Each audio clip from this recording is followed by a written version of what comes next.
سيدنا محمد وعلى آله وصحبه أجمعين ومن تبعهم بإحسان إلى يوم الدين أما بعد. atenderezebwa Allah subhanahu wa ta'ala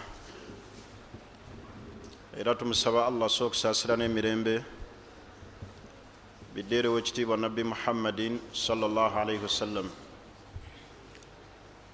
eyatujjira n'eddiini eno ey'obusiraamu eyatujjira n'ekyengera kino ekinene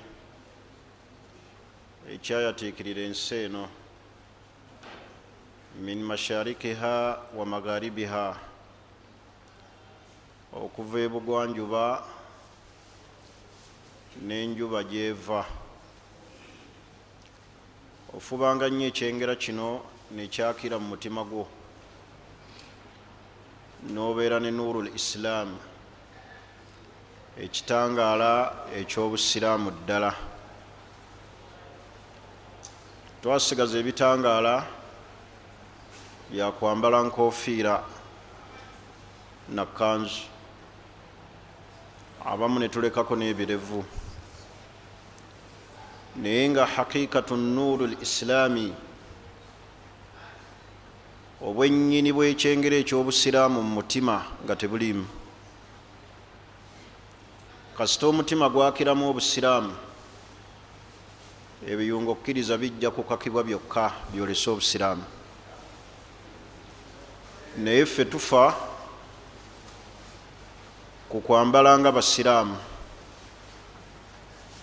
era ne twambaza bode zaffe ebyambalo by'obusiraamu, ne tutambaza mitima gyaffe busiraamu.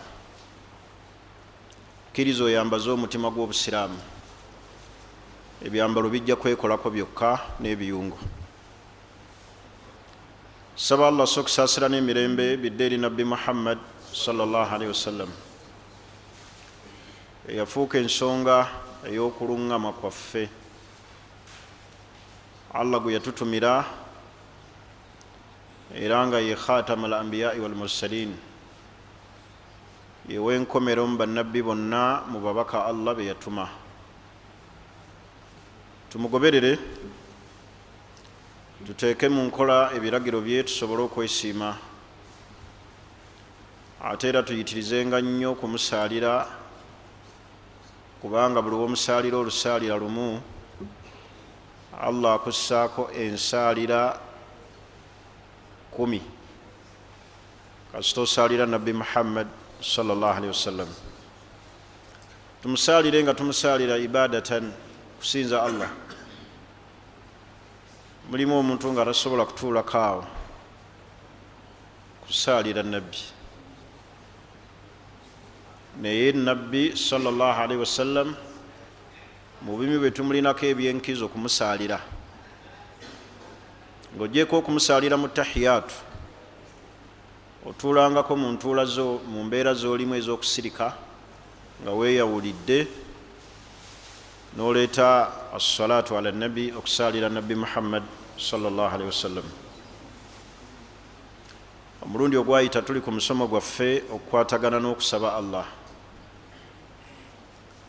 Ekigambo okusaba Allah kikulu, min ajalli l ibadat wal qurubat, ze zimu ku ibaada ennene ezitusembeza eri Allah.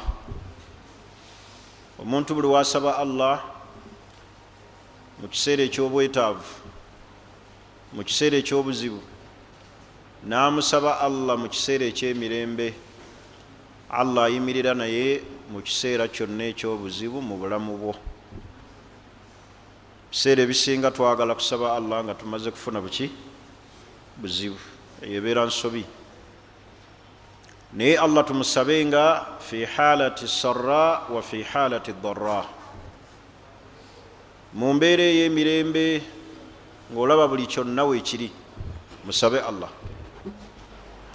Wa fi halati dharra, mu kaseera ak'obuzibu musabe nga Allah ajja kununula mu kaseera ak'obuzibu. Twakoma omulundi ogwayita nga tunnyonnyola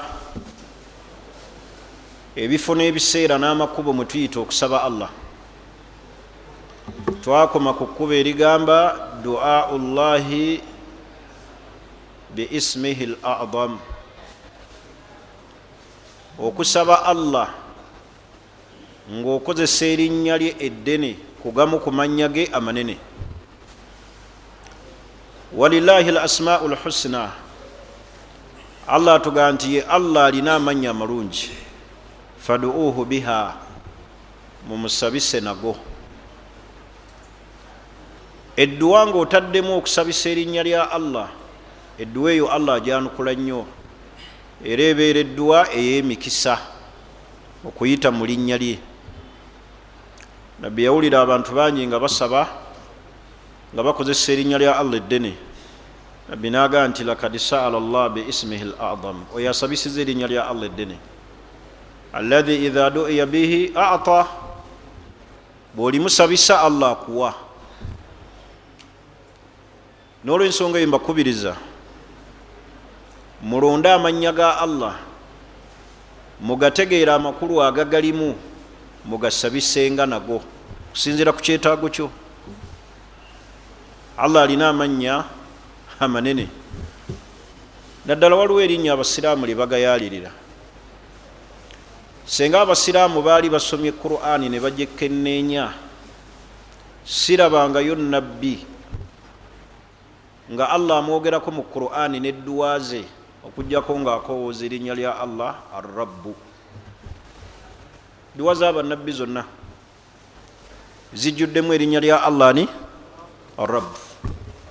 Buli nabbi yenna ali mu Qur'ani, dduwa ze zonna bakulembeza erinnya eryo ar-Rabbu. Nja kulyogerako mu maaso eyo mbugazi, n'okuligaziya n'okulinnyonnyola, n'okulaga edduwa z'abannabbi nga za Qur'ani nga baasabisanga nnyo erinnya eryo ar-Rabbu. Ntegerekesa okusabisa erinnya lya Allah eddene. Nabbi sallallahu alaihi wasallam mu hadisi endala yatugamba nti aliddu biya dhal jalal wal ikram, mwekwate nnyo ku linnya eryo ya dhal jalal wal ikram. Mu linnya lya Allah eddala eddene al-hayyu al-qayyum, al-hayyu ay qayyum, mukoowole nalyo ge nti ya hayyu ya qayyum urzuqni, saba Allah ngabirire, ya hayyu ya qayyum birahmatika astaghith, al-hayyu al-qayyum. N'erinnya eddala ar-Rabb, ya rabbal alamin. N'olw'ensonga eyo tukozese okusaba erinnya lya Allah. Omusomo gw'amannya ga Allah nja gutongola gye bujja eyo mu maaso, naye twannyonnyola nga tulaga nti okusabisa erinnya lya Allah eddene al-Mannan, al-Ahadu Samad, ge gamu ku mannya ga Allah amaki amanene, ng'era bwe twagannyonnyola omulundi ogwayita. Leero njagala kutandikira ku kifo ekirala, addu'au fi thuluthi al-akhir min al-layli, sabangako ng'obudde bunaatera okukya. athuluthu al-akhir min al-layl, kimu ekyokusatu ekisembayo mu kiro. Wano kitandikira ku ssaawa 9, ssaawa 10 ku 11 kyalibadde kyamagezi omusiraamu emmambi okusala eraga fajiri ng'ali ku bulaadi, ng'awaniseeko emikono eri Allah.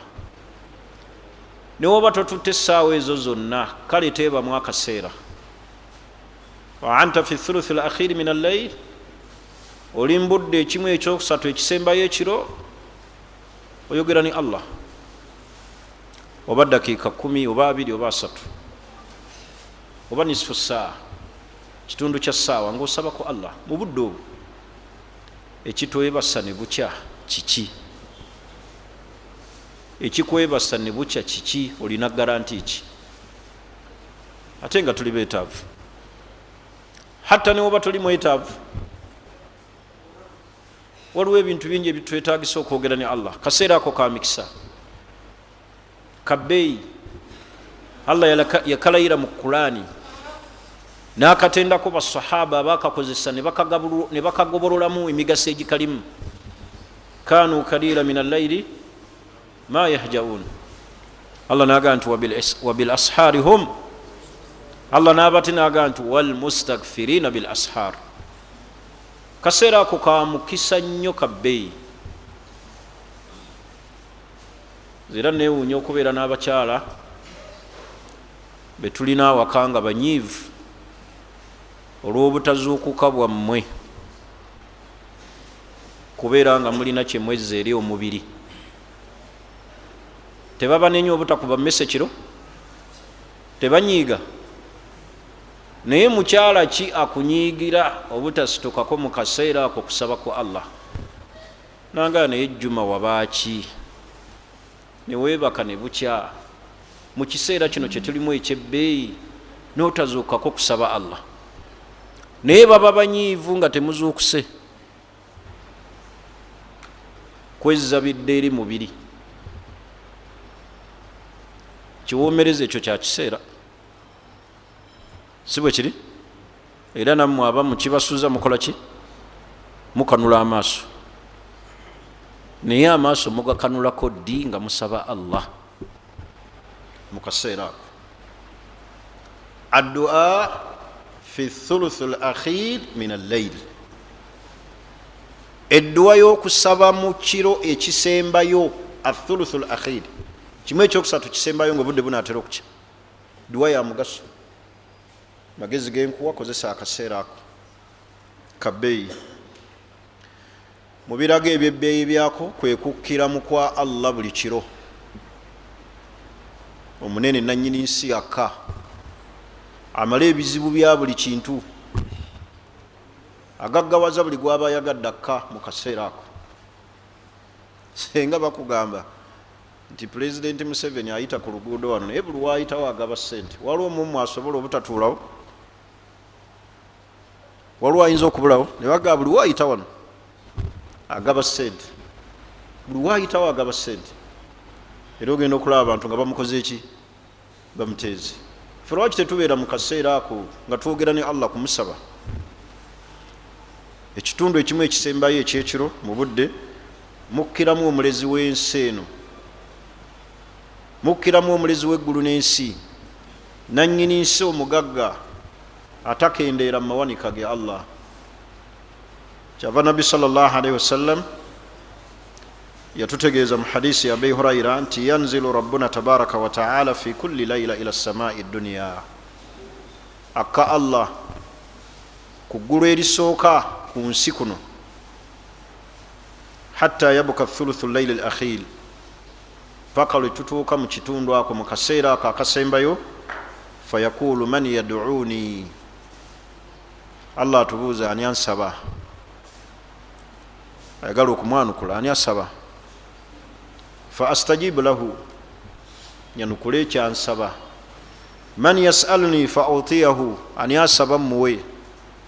Man yastaghfiruni fa aghfir lahu, ani asaba okumusonyiwa musonyiwe. Kale ne bwoba ebyedduniya oli bulungi, noba nga tolinaayo zambi lyosobola kwegayiriramu Allah kusonyiwa, libulayo. Wagwe oli clean, tolina nsobi, sente weeziri, motoka weeziri, osula mu lubiri, naye nga oli clean eri Allah, tolina zambi. Kale niwalibadde ebyedduniya oli bulungi, naye ebyakhira bisabaani? Bisabe Allah subhanahu wa ta'ala omusabe. Ekifo ekirala addu'a fi sujud, okusaba Allah nga tuli kuki? Ku sujud. Sujud yetutegeeza ye sujud ey'esswala, so si sujudu ate abantu ze bakola ezimu nga ziri bweru wa swala. Oli abeera awo ali bweru wa swala n'akutama wansi omutwe n'asaba, sabira mu swala. Nja kulambulula omusomo ogweyawudde ku kigambo ky'okusaba mu lulimi oluki? Mu lulimi ez'enjawulo mu swala. Abamanyi bangi bazze bakyogerako, oluusi ne kibuzaabuza abasaaze n'abasiraamu, kigambo ky'okusaba mu lulimi Oluganda muki? Mu swala. Tujja tunula ebigambo by'abamanyi engeri gye batanyaamu ensonga eyo tebaagita buti nti kola byoyagala. Waliwo ebiteekeddwa okubeera nga bigobererwa ku muntu ki asabira mu swala nga asabiramu olulimi oluki Oluganda. Tujja kirambulula biidhinillah nga tutunuulira ebigambo by'abamanyi abaatukulembera mu kutegeera eddiini eno. Naye addu'a fi sujud, mu bimu ebyanukulirwamu eddu'a ye muntu ng'atadde omutwe gwe wansi ng'ali ku sujud. Nabbi sallallahu alaihi wasallam yagamba nti wa amma sujud fajtahidu fi du'a, bwe mubeera ku sujud fajtahidu fi du'a, muyitirize nnyo okusaba Allah. Fakaminu an yustajaba lakum,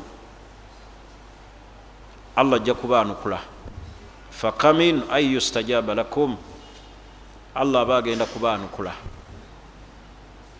Muntu bw'aba atadde omutwe wansi ali mu ssala, naddala nga alina edduwa al-ma'thur ezajjibwa ku nabbi amanyuzi zisaba bulungi mu lulimi oluwalabu, falyukthiru fiha, aziyitirizeemu nnyo zisabiramu nnyo Allah, ayitirize nnyo okuzisabisaani kusabisa Allah. Allah ajja kwanukula biidhinillah. Naye omuntu naava mu swala nga tasabye wabula ali ku kimu, subhana rabbiyal a'la, subhana rabbiyal a'la, subhana rabbiyal a'la kyokka. Sabira mu swala nga ddoli ku sujudi mu kifo ekyo kya bbeeyi. Fakaminu an yustajaba lakum, Allah abaanukula. Awaanukulirwawo nnyo edduwa. Nabbi yagamba nti aqrabu ma yakunu al-abdu min rabbihi wa huwa sajid, omuntu wasinga okusemberera ennyo ng'okubanga ali closed nnyo ne Allah ng'avunnamye. Wa amma sujud fa akthiru min ad-du'a, nabbi naaga bwe mufunanga chance egenda ku sujud, bwe muvunnamanga muyitirize nnyo kola ki okusaba Allah subhanahu wa ta'ala. Nedduwa rabbana atina fi dunya hasana wa fil akhirati hasana wa qina adhaban nar, nekulema ne rabbi ghafirli wal walidayya nayo nekulema. Bane tuyitirize nnyo okusabiraawo edduwa, okusaba Allah okusaasira okuwa ejjana, okukingiriza omuliro, okuwa enkomerero ennungi, okukingiriza enkomerero embi. Teriyo kyabbeeyi nga Allah kuwa nkomerero nnungi, kubanga ensi ffenna tugenda gifundikira, naye ekyebbeeyi ekirimu kuvaamu na nkomerero ki nungi. Teriyo atajja kufundikira, wabula baganda bange kye tuba tweraliikirira sualullah, kusaba Allah ayaruzukuna husnul khatima, Allah tuwa enkomerero ki ennungi. Kyabbeeyi basiraamu, Allah okuwa enkomerero ennungi. Abamu bamanyi nti okubawa enkomerero ennungi kufana kalaadi mu ngalo, kufana kalaadi mu bulago. Hadhi laysat husnul khatima. Husnul khatima okusaba Allah okuwa enkomerero ennungi, antamuuta wa anta ala tawhid wa anta tashhadu an la ilaha illa Allah, kwe kufanga tawhidi akulimu, kwe kufanga okakasa teri asinzibwa mu butuufu okujja kwa Allah. Hadhi hiya husnul khatima. Teriyo basamize balina bulaadi. Kati ogamba otya nti husnul khatima, jajja wange yafa bulungi yafa n'akalaadi. Fa husnul khatima an tamuuta ala tawhid, kufiira ku tawhid, ala sunnati al-Mustafa, n'ofiira ku njigiriza ya Nabbi Muhammad sallallahu alaihi wasallam. Naye bw'onoolowooza akalaadi kitaato yafa bulungi yafa n'akalaadi, la, enkomerero ennungi si kufana kalaadi, kubanga n'abasamize bakakola ki bakakwata, n'abatasaala bakalina, si bwe kiri. Obasanga babusibye ne muki ne mu mmotoka naye nga tasaala, naye nga alina akalaadi mu mmotoka. Kati tulowooze nnyo baganda bange abasiraamu. Nabbi sallallahu alaihi wasallam yatukubiriza nnyo okulaba nga tusaba Allah naddala okutuwa enkomerero ki ennungi. Du'a yawmul jumaa, mu biseera byeteekeddwa okusabiramu, bye tulina okuyitiriza okusabiramu ennyo lwe lunaku olw'ejjuma. Naddala omusiraamu ng'agoberedde sunna ezikolebwa mu lunaku olw'ejjuma, n'anaaba olunaaba olw'obusiraamu, n'akeera ku masjid, nasalira nabbi Muhammad sallallahu alaihi wasallam, nasoma suratul kahfi fi yawm aljuma, nateeba akaseera akebbeeyi kekaluwa kekabeerawo ba'da salatu al-asri yawm aljuma. Fayad'u Allah, nasaba Allah mu kaseera ako paka enjuba lwegwa. Gwe kasita ofuna akaseera ba'da salatu al-asri yawm aljuma, oba ofunyemu ssaawa oba dakika 3 oba dakika 2 ng'enjuba tennaba kugwa qabla salatu al-maghrib, nga magaribi tennaba kuyingirawo, n'owanika emikono gyo n'obeera ku bulaadi, obanga obadde osaalira nabbi, oba obadde osaba Qur'an, n'owanika emikono gyo eri Allah n'omusaba Allah akwanukula. Yagamba nabbi Muhammadin sallallahu alaihi wasallam ti inna fil juma saa, mu juma mulimu akaseera. Nabbi yakayita kaseera, teyagiyita saawa, kaseera kaba katono. La yuwafikuha abdun muslim, omuddu omusiraamu tasobola kateeba ne bakamuteebesa.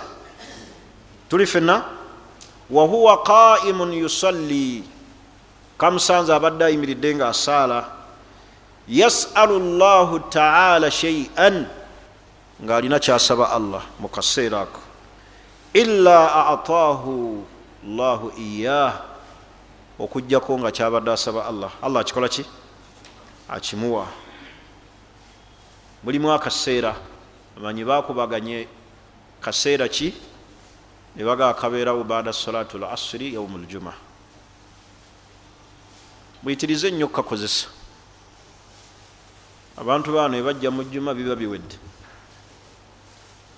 Nze ndabye ensi z'abasiraamu olunaku olw'ejjuma, naddala e Makka ne Madiina, n'abantu abategeera obusiraamu, hatta nabalaba ne Dubai, kasita swala ya asiri eggwa bayingira mu masjidi ng'ate abaze okusaala ejjuma, asoma Qur'ani, asaalira nabbi, awanise emikono, enjuba egenda oggwanga buli omu atudde atendereza Allah. Naye ate ffe wano oluna abantu bensinga okwewuunya, mwe abatuula ku mizikiti, oli ku benchi, oli ku masjidi kwenyi, naye nga tosobodde wadde okuwanikako ku mikono, wadde okuyingirako mu masjidi dakika 2 wegayirire ku Allah, wabula n'osiiba ku bikopo bya buugi ne buwungeera n'obuugi. Njuba neegwa olunaku olw'ejjuma nga muli mu lwali nakatogo na buugi. Ndowooza Abaganda kyebava baaga nti okulinaana ennyanja si kuliira. Naye abantu bawangalira ku masjidi nga bali bweru, banyumya, bali mu lwali, bali ku buugi katogo. Naye abasajja beesogga omuzikiti ba'da salatu al-asri ng'olowooza bazze kuyimirizaawo jjuma, baagala kuteeba kaki? Kaseera ako. Waayo dakika at least 2, kale waayo dakika 10, akallu shay dakika 10, enjuba egwe ng'oli ku Allah. Kale wonna wooba oli n'oba toyingidde masjid, ku mulimu w'oli, oyolekereko ekibula, osabe ku Allah, omwegayirire Allah, enjuba egwe ng'oli ku Allah. Naye enjuba neegwa, tosaalidde nabbi, tolese ku adhikaari, tosomye ku Qur'ani, tosabiddeemu Allah subhanahu wa ta'ala. Bannange, olunaku lw'ejjuma lulimu akaseera akebbeeyi ak'omukisa, nga akaseera ako si kalala, kabeerawo oluvannyuma lwa swala ya asiri. Mukakozesenga nnyo, mukenyagiremu okukasabiramu Allah edduwa. Oli mukyala waka, kozesa ekiseera ekyo, tuula mu nnyumba ya bootebenkere ku musaalo, owanike ku mikono wegayirire Allah. Naye abantu babeera ku buzannyo, juba neegwa, bintu bitabiteeka ndowooza mugundi, munkola kubiteekako mwoyo. Naye tuteekeyo ebintu, tubeere ne timetable kututambulira nti olwa jjuma saabo eziti nja kubeerako wano, nja kubeera mu adhikaari, enjuba egwe nga ndi ku buki, ndi ku bulaadi. Bannaye ekigambo ekyo kyabbeeyi, weemanyiza okubeera n'ebintu by'eddiini nga bye bikufuga. Saabo ezi nakuba ku musaalo, saabo ezi nakuba mu Qur'ani, saabo ezi nakuba nga mpanisa emikono eri Allah. Naye ebintu bingi bituyitako ne tutabigobololamu, ate nga tuli nabyo obusiraamu bwabitwanguyiriza, kubanga tebagaye nti olunaku lwonna olw'ejjuma saba. Naye nabbi yagaa nti inna fil juma la saa, mu lunaku lw'ejjuma mulimu akaseera kaseera ako katono amanyi ne bakanyonnyola ke kabeerawo baada salatul asiri ng'enjuba tennakola ki tennagwa gwe kateebe wanika emikono wonna woba oliyimirirako samweya wanike ku mikono wegayirire Allah subhanahu wa ta'ala biidhinillah. Allah ajja kukola ki ajja kwanukula okusabako biidhinillah. Ekiseera ekirala addu'a duburu salawati almaktubat, omuntu okusaba duburu salawati almaktubat nga anaatera okufundikira esswala ali ku tahiyatu amaze okusaalira nabbi sallallahu alayhi wasallam. Kati ekiseera ekyo nga tonnaba kusaza salaamu kye bayita duburu salawati almaktubat, ng'onootera okufundikira esswala nga tonnaba kusaza salaamu. Ekifo ekyo kyanukulirwamu nnyo edduwa, oba ntegerekisi, ekifo ekyo kyanukulirwamu nnyo ki duburi salawati almaktubat. Ekigambo ekituufu kyekibeerawo qabla salaamu nga tonnaba kusaza salaamu, nga tonnaba kusaza ki salaamu. Tukikozesa nnyo. Hadisi eri mu Tirmidhi, hadisi ya Abi Umama, Nabbi sallallahu alayhi wasallam bamubuuza nti ayi du'a asma, du'a kiddala esinga okwanukulwa mu maaso ga Allah, Allah gyayanukula ennyo. Qala jawfu llayli alakhir, mu matumbi budde, naga wa duburu salawati almaktubat, n'omuntu ng'afundikira esswala ey'obwetteeka. Duburu salawati almaktubat, muyitirizenga nnyo okusabira waawo nga tonnaba kusaza salaamu. Sabirawo nnyo edduwa ez'enjawulo. Nabbi yatuuka n'oga nti buli omu alonde edduwa, alonde edduwa emwanguyira agisabe, kubanga kaseera kaki kabbeeyi kanukulirwamu ki edduwa. Buli wookasabiramu eri Allah subhanahu wa ta'ala, Allah yanukula okusabako. Kibula nabbi yagamba Mu'adh ibn Jabal, namugamba fala tada'anna dubura kulli salah, togezanga n'oleka nga tonnaba kusaza salaamu kugamba bigambo bino: Allahumma a'inni ala dhikrika wa shukrika wa husni ibadatika. Ebigambo ebyo nabbi yabikubiriza Mu'adh abiyogerenga duburi kulli salah, ng'afundikira ki salah. N'olw'ensonga eyo basiraamu, ebifo ebyo tubiganyulwemu mu kubeera nga tubinoonyezaamu edduwa zaffe ezaanukulwa, kubanga Allah yasukkulumya ebifo ebirala ku birala, n'asukkulumya ebiseera ebirala ku binne waabyo, nga bwe yasukkulumya ennaku ku ndala, ng'era bw'asukkulumya emyezi ku myezi emiki emirala. Kati n'ebiseera bino bye tuzze twogera ebisabirwamu edduwa, tubyeyambise mu kubinoonyezaamu edduwa ezaanukulwa. Ekifo ekirala kyenjagala tubeere nga tutunuulira addu'a inda liqa'il adu, muntu bw'asanga omulabe kirungi asabe eddu'a. Hadisi ya Sahal ibn Sa'di radiyallahu anhu, Nabbi sallallahu alayhi wasallam yagaa nti thinatani la turaddani, eddu'a z'abantu babika bibiri teziddizibwayo. Tuli fenna naye mu ddu'a ze yayogera mwe muli eddu'a omuntu ng'asisinkanye omuki omulabe. Mulabe nga ki? Awo omuntu ayinza ogaa nina omulabe wange, musajja oyo tanjagala, mulirwana, anjigganya, mutemu. Muntu omulabe, mulabe ow'obusiraamu, tegerekisi. Sabirawo nnyo ki? Sabirawo nnyo eddu'a. Tuli fenna ne mu kiseera eky'okwaziina nga bamaze okwaziina, Nabbi sallallahu alayhi wasallam yagaa nti omuntu bw'awulira okwaziina n'afuna wuzu n'agirongoosa bulungi, n'agaa nti ashhadu an la ilaha illa Allah wa ashhadu anna Muhammadan, Allahumma ja'alni min at-tawwabin wa ja'alani, Allah aggulawo emiryango gy'ejjana omunaana, amuggulirawo, bagikuggulira. Ekyo kikola ddi? Kikola omuntu nga yakawulira okwaziina n'aleeta ebigambo ebyo n'asabirawo. edduwa ebeera yakaseera nga adhaani yakaggwa n'ofuna wuzu noga nti ashhadu an la ilaha illa llah.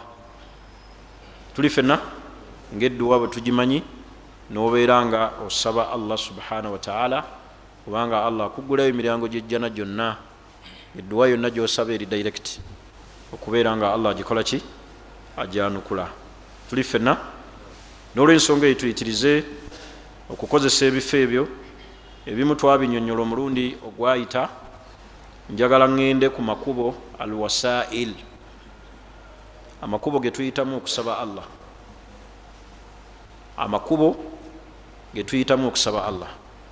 allah ategeeza mu qur'ani y'ekitiibwa noza suratul maid, ya ayuha alladhina amanu, abange mmwe abakkiriza, ttakullah, mutye allah, wabtagu ilaihi lwasila, munoonye eri allah amakubo agabatuusa gyali. njagala tutunulira amakubo getuyitamu okusaba allah. abasiraamu tetumanyi makubo mwe tuyita kusaba allah. osanga abantu nga bakola ebintu ebikyamu bingi, nga baagala kwegayirira allah naye nga bayita mu makubo ghairu shar'iyya, agatali gabuki, agatali ga busiraamu. pozi nga sinaba kutuuka ku makubo ago, nekino njagala mbeere nga nkikiryalinga bulungi ku dduwa.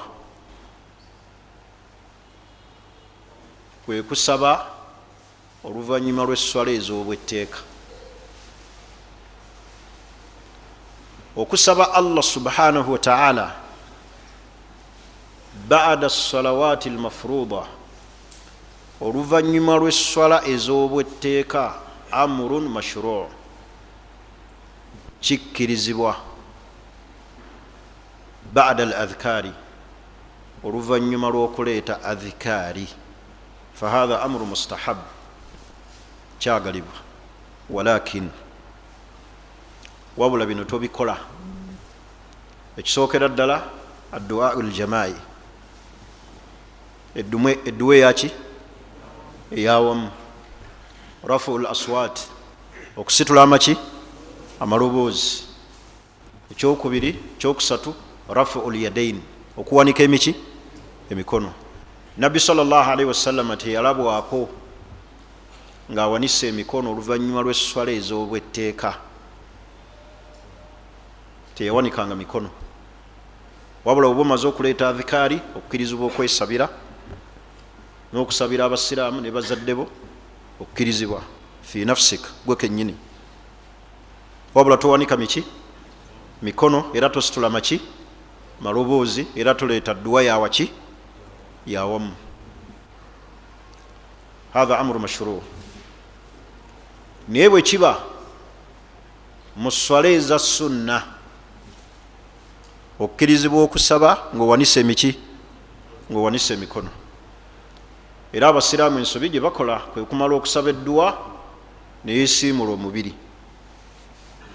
maze okuwanika bw'ati emikono, olwo njogera ku swala eza sunna, maze okuwanika bw'ati emikono asabye, n'amala ne yeesiimula omubiri. hatha lam yaridu ani nabiyi sallallahu alaihi wasallam, kyo tekyava ku nabbi nti bw'atyo bwe yakolanga. wabula ekyamugibwako nabbi ng'agenda kwebaka, bwe yasomanga mawudhataini, essuula emmeka, ebbiri, kul audhu rabbi lfalak, kul audhu rabbi nnas, ng'afujja obulusu mu bibatu bye ne yeesiimula omubiri. naye njogera ku dduwa eno ey'oluvannyuma lw'esswala, owanise emikono oluvannyuma lw'esswala eya sunna. abamu ogenda omulaba yeesiimula omubiri gwonna, ndowooza ekyo kiyingiramu n'okusiimula mu kiki, mu kyenyi, mu maaso. oli amala bw'ati okusaba ne yeesiimula mu kyenyi. alhamdulillahi rabbil alamin. alhadith alwarid,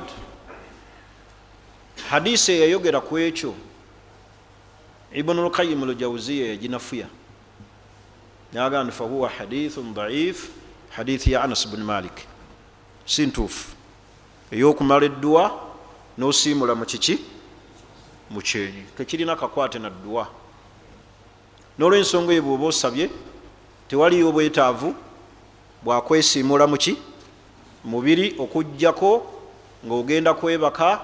Nabbi sallallahu alaihi wasallam bwe yasomanga kul audhu rabbil falaq ne kul audhu rabbin nas yafujjanga obulusu obutonotono mu bibatu bye ne yeesiimula omuki omubiri. naye ku dduwa eya bulijjo okusaba obusabi tewaliwo obujulizi bwakwesiimula muki mukono, nga bwengayi nti era nabbi ku swala ez'obwetteeka teyawanikanga miki mikono, wabula osobola okutuula awo ng'omaze okuleeta adhikaali n'osaba tegerekisi niweesabira n'okola ki niweesabira. njagala tugende ku makubo.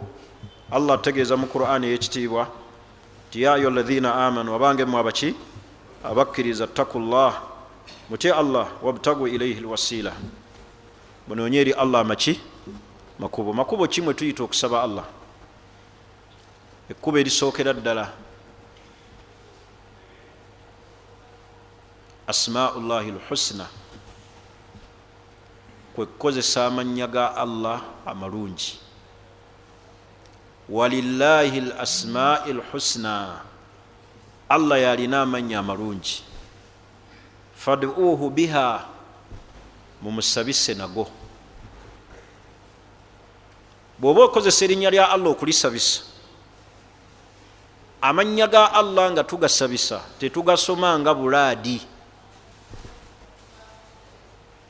oba ntegerekisi, abamu wetugamba okusabisa amannya ga Allah gonna agawulula n'agakubawo nga bw'ataddeko n'okugamba jalla jalaalu, arrahman jalla jalaalu, arrahim jalla jalaalu, almaliku jalla alquddus jalla jalaalu, assalaam. la eyo si ensabisa yaago entuufu. bane tuli mu kuyiga. saagala ogende nti jjajja wange mu kyalo we yalinga akola. eno eddiini si ya jjajjaawo, kubanga bamwogera noyogera bwe naga mwalimu waffe mu kyalo bwatyo bwakola. eno eddiini si ya mwalimu, eddiini ya Allah. yagitumako omubaka mulamba atuyigirize ekolebwa etya. so wejjeemu amampaati n'ebyo ebyakulemeramu otegeera obusiraamu. senga oŋŋambye nti nabbi bwatyo bwe yakola n'alisirise, niye okuga nti nabbi bwatyo si bwe yakola, kubanga abamu amagezi gakubuuza jala jalaalu kibi si kibi, naye awo si we kikola ki. obusiraamu bwe batyo si babutunuulira. buli nagwe ni kabi kyaka kirimu, tebatunuulira bwe bityo. olina otunuulira omubaka yakola atya, kubanga naye yali alina obusobozi obukyogera n'atakikola ki. talina kalungi ke yalaba n'atakatubuulira, era talina kabi ke yalaba n'atakatwewaza. kale mu makubo mwe tuyita nga tusaba Allah, duau llahi bi asmaihi lhusna, kwe kumusaba Allah nga tuyita mu mannya ge amalungi. naye amannya go gayitamu tetugateekawo lumu nga bulaadi, wabula olonda erinnya lya Allah okusinziira ku kyetaago kyo amakulu agalirimu.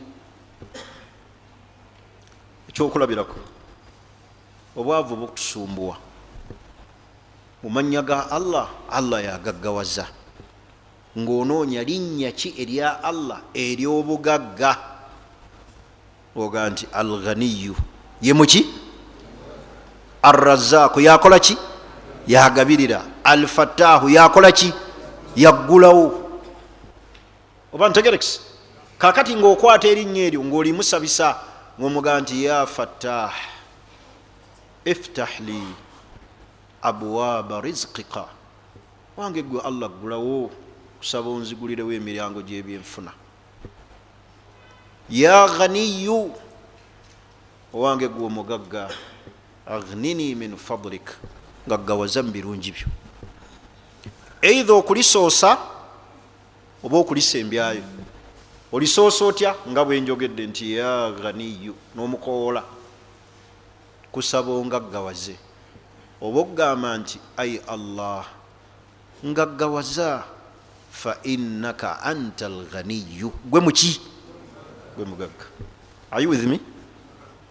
erinnya lya Allah olisabisa okusinziira ku kyetaago kyosaba, kubanga amannya ga Allah ago getumanyi, 99 getumanyiiko. mulimu amannya nga ga busungu, nga gaki ga busungu. Kyokka ate oyagala Allah kukola ki? Kukola ki? Kusaasira. Kati ate okozeseza ery'obusungu nalyo litaddewo. Wali omuntu gwosobola okutenda n'ebitendo ebyobukambwe ng'ate bw'omuwana ekisa oli mukodo nnyo naye ogaba gyekiri ekyo. Kakati Allah bw'oba oyagala kusaasira ye Rahman, bw'oba oyagala kumwenenyeza ya Tawwab tubu alayya, ya Tawwab tubu alayya. Ai Allah kkiriza okwenenya kwange. Oba ntegerekesa basiraamu, oyagala Allah kuwa ya Wahhab, osinziira ku makulu agali mu linnya lye. Kyova olaba tulina obwetaavu obututegeeza okumanya amanya ga Allah gano gategeeza ki? Ya Hasib, Allahumma hasibni hisaban yasira. Saba ai Allah mbala olubala nga lwangu, olutagenda kunkalubiriza kundeeta ntuuyo ku kiyama, kunkebera kanana kaki n'akataano. Kubanga nga Allah yakukebedde ako ke tuyita akana n'akataano mu Luganda.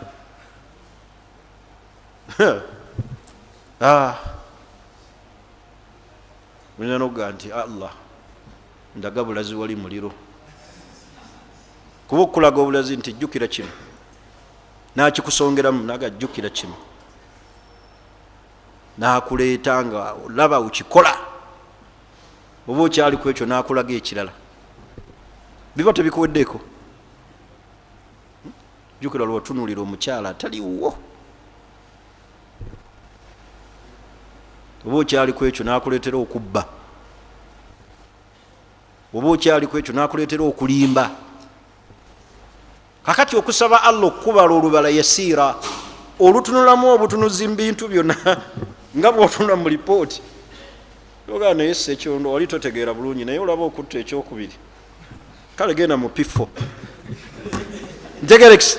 Naye ogaa nti maafi ono wafunyemu mmeka, enamba eno ani yagituusizza, ndeetera wano, fomula eno wagijjeewa, n'asooka akuzzaamu, aga sayansi siraba bulungi, enamba eno wagikoze otya, ngaokola otya bwoti, nziriraamu pepe, oba totuuyanye. Kakati tusabe Allah ayuhasibana hisaban, atubala olubala oluki. Era mu dduwa za Nabbi sallallahu alaihi wasallam ze yasabanga ennyo naddala mu salatul witiri, yasabisanga nnyo edduwa eyo, Allahumma hasibni hisaban yasira. Allah nkusaba ombala olubala oluwewufu. Olubala oluki? Olubala olwo oluwewufu lwe lutaliimu nagenda kulaga mazambigo kukiyama. Gwe njagala okubemu ekifaananyi, ffenna tukuŋŋaanye ku kiyama, abantu bakumanyi nti Juma oli musajja musaaze, oli mwetowaze, togwa swala, togwa muswaki, sunna zikuli wano zokka zikulabikako, ne bakuleeta ku kiyama. Ne batandika okutunuza mu basiraamu buli mukyala gwe wayendako, n'abantu be baali tebamanyi, ne bakutunuza mu bulyazaamaanya, ne bakutunuza mu bulimba, ne bakutunuza obulyazaamaanya bwe wakola ku mukyalawo. Naye ne mala ne bagga nti kale yingira ki ejjana, ogenda tofiirinze simolo, aga oyo si yatusomesanga, olaba bamukoze bwe batyo, oluffe be yasomesa. Naye Allah atubala olubala olwangu, mutegedde pointi yange? Allah atubala olubala oluki? Olwangu. Waliwo abantu naffe bosobola okugumirako. Tulwana bagayi tubala baali dina, basookedde ku imaamu waffe Severi, bamukunyiza noga ke bakunyiza imaamu oluffe. Tegerekisi oba oli abaleese omumyuka we kyekimu, tobuuzabuuza bannaye batulage awali. Niyo ogenda okulaba yaahi baleese omusajja bamutunudde bagaji Kiguli genda, Abdurrahman genda, gundi genda, olaba gundi ayiseewo nange ngenda kukola ki? Naye sheekh waliwo abantu nga bagenda sooka batumalemu amaanyi mu bbaliro. Mungu atunyweze atuyingize ejjana baleme tubala lubala luki luzibu. Kigambo ekyo buli wenkirowoozaako kinneeraliikiriza ebintu bingi, kubanga abasiraamu waliwo ebintu bye tutamanyi naye nga tubalaba muli balungi, waliwo ebintu bye mutatumanyiiko nga mutulaba tuli balungi kungulu. Niraba Allah bwa senga abitwanika mu bbaliro oga abo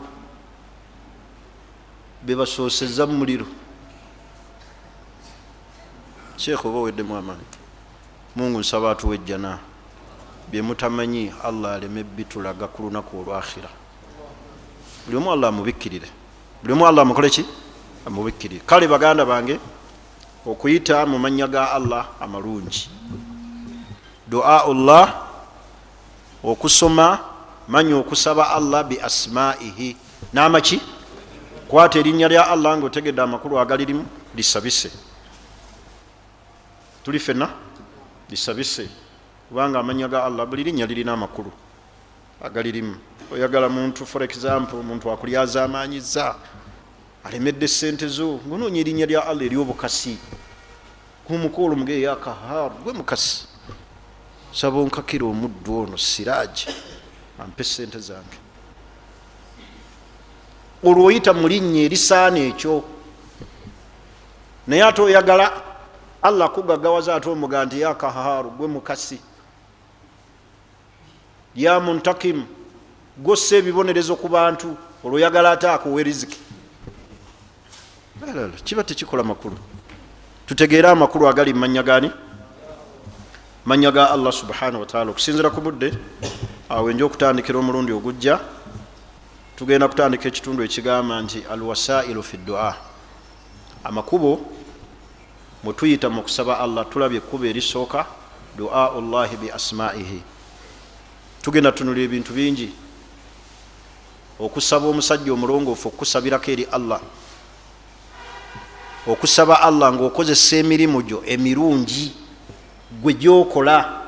Olinayo omulimu omulungi gwosobola okwanjula mu maaso ga Allah nga yegundi yo ye password yo ekujje mu buzibu. Ebyo nabyo twagala otunuulira omulundi ogukola ki? Oguddako biidhina tutunulira amakubo ago nga Allah subhanahu wa ta'ala bwe yatunyonnyola mu Qur'ani, owekitiibwa Nabbi sallallahu alaihi wasallam n'atunyonnyola, abamanyi ne batutemeratemera amakubo ago. Ntu olina okubanga alinayo password gyayanjula eri Allah nga naawe ddala weekakasa, naye gwe olinayo password gyosobola okwanjula eri Allah n'ogaa nti ai Allah kino nsobola okukimuteerawo nenkimusabisa, nakikola ku lulwe.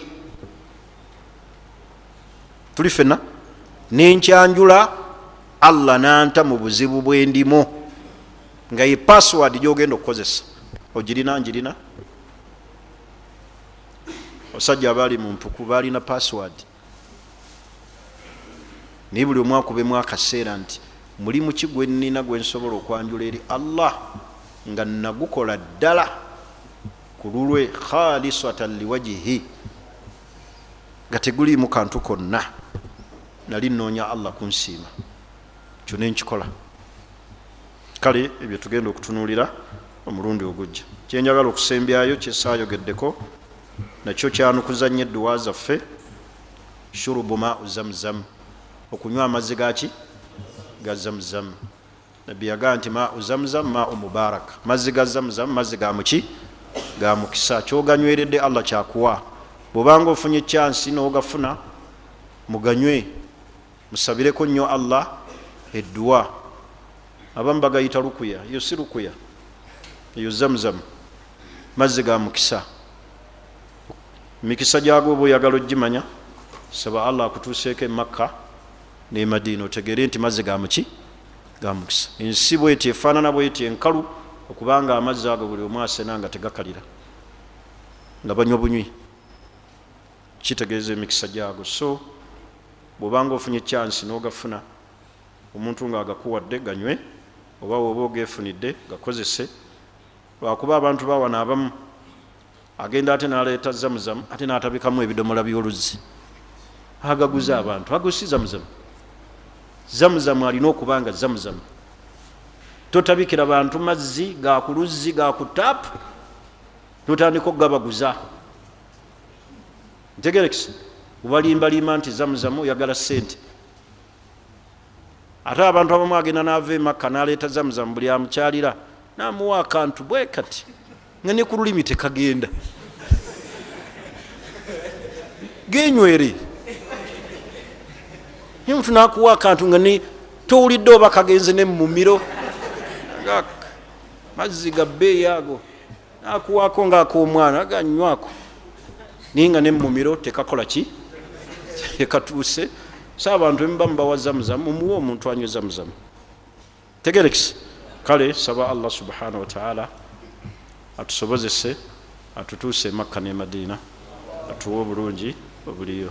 sembyayo ekibagamba nti essomero lyaffe liri open, tuwandiika abaana erya Salif Islamic Day and Boarding Primary School Mpijibbozi.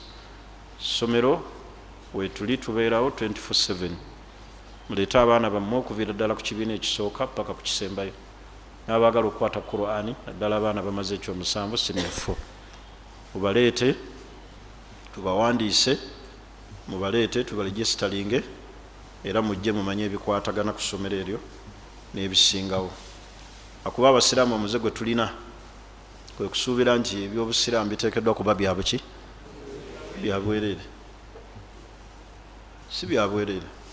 baana balya, somesa babasomesa, obeeramu n'ekisa naawe, beera n'ekisa, beera n'ekiki n'ekisa. n'olwensonga eyo tujje tukwataganire wamu tulabe nga abaana baffe basoma biidhinillah. so si mu mbeera yakulemesa, wabula mu mbeera buli omu yakulumirirwaki munne biidhinillah. tusabe nnyo Allah atuwe ssente kubanga ziyimiriddeko ebintu bingi. mu byoba teweerabira kusaba Allah kugaziize mbyenfuna. ekyo kisabe nnyo. bw'oba osobola kuzikola zikole n'amaanyi, ziteekemu amaanyi.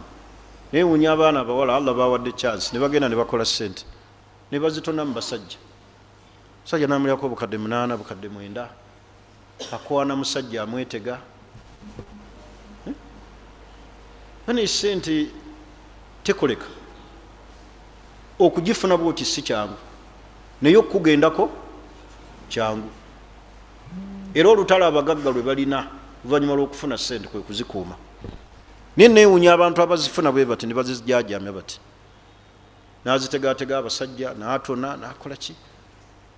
Allah akuwadde chance ogenza okubya ekyeyo, koleramu ssente ze ebyomugaso, weereramu abaana bo basome, yambiramu bazadde bo, yamba emirimu gy'obuki gy'obusiraamu, kubanga ssente ziyimiriddeko ebintu bingi. nebino bye twagala okuweerera abaana baffe ssente. ssente bana ekikulu. amaka gaffe gadobonkanye lwakubulwamu ki ssente. era neewuunya abakyala abasaba edduwa. oli n'abeeraawo omukyala ng'asaba edduwa, nsaba Allah ampa omusajja alina ssente. edduwa bweto si we yalibadde. saba Allah akuwa omusajja agaba ssente so saalina. naye bo basaba alina. saba Allah akuwa omusajja agaba ki? kubanga bw'aba nazo nga tazikugabira ofunamu ki? yaga njagala nfumbira omusajja ng'alina ssente. gamba nsaba nfumbira omusajja ng'agaba ki? kubanga ne bw'aba akuwa 5 ng'akuwa 10,000, mulimu abasajja nga tavaako ssente nga n'5 akubuuza ebibuuzo abyagalako accountability. omunnyonnyole sukaali agula ssente meka ennaku zino? ssente ze nakuwadde zagenze ziti? lwaki oyonoona ssente zange? naye saba Allah akuwa omusajja agaba ku ki? so saalina ki? ate n'abo abakyala Allah bawadde ku ssente, kubanga abakyala omulembe guno balina ssente. muweeko era ne ku baami bammwe. omulaba omusajja talina, gwe omusinza ku byaki? muweeyo. lwakuba babatyo bbawa. ate bwe babawa muwasa mbalala. Nogenda n'owasa mukyala mu ssente zakuwadde n'akuwa obukadde bwe busatu naga swaibu wenunule ate n'owoowa buwooyi kyobula tebabawa. naye nga abakyala abo balina ki? Balina ssente. Era ku mulembe guno batusinza ssente, Allah baziwadde ne batyo zibawa, ozibateekamu, akuteekamu owoowa bbali, akuteekamu ozirya nabalala. So senga azikuteekamu n'oyongera nkulaakulana n'alaba nga ovuddeyo oyongera kusituka maki, naye ate gwe n'akuwa n'owoowa n'obadala. Agenda okulaba opapadde nabalala, uyo muli ku chips chicken naga no nina kikino. So nga abakyala abo balina ku ssente tegerekisi. Kale nabo baba bafunye ku ssente nga zisinga kuz'abaami baabwe babatonereko. So si kubabba bubbi wabula okubawa oluwo olw'omukwano olw'okulumirirwa. Mulimu abakyala nga alumirirwa omusajja aga bba wange talina omulimu tegulimu ki, n'ayongeramu mu kapito osobole okuweerera abaana bo. Wallahi teriyo kiswaza mukyala kuziga nti tolina ssente. Limu nakyalako mu maka naswala, mukyala yampita nga simanyi kyampitidde, nangabula bulungi ne tulya n'omwami w'enkoko ennungi, ebintu ebisava ebyokulya ne tumaliriza okulya. Nange ekyakuyisiza okimanyi? Konza nange ono ye mwami wange, bino byonna byolabye wano awaka talinaako neki, wallahi billah talinaako neki. Ssente zange njagala omubuulirire akole. Natunuulira omusajja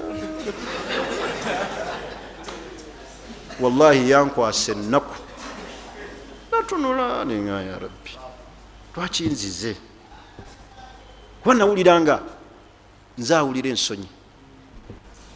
Ninga omulaba musajja mugimu omubiri, tulya wali nga mmanyi abimpadde yanga budde. Allah saba Allah atugabirire, Allah atugabirire, Allah atugabirire. Banaye basajja bannange Allah abawe ssente. Abakyala batuweebuula nnyo ate tulina. Saba Allah atugabirire. Subhanaka Allahumma bihamdik ashhadu an la ilaha illa anta nastaghfiruka wa natubu ilayk. Assalamu alaykum wa rahmatullahi wa barakatuh.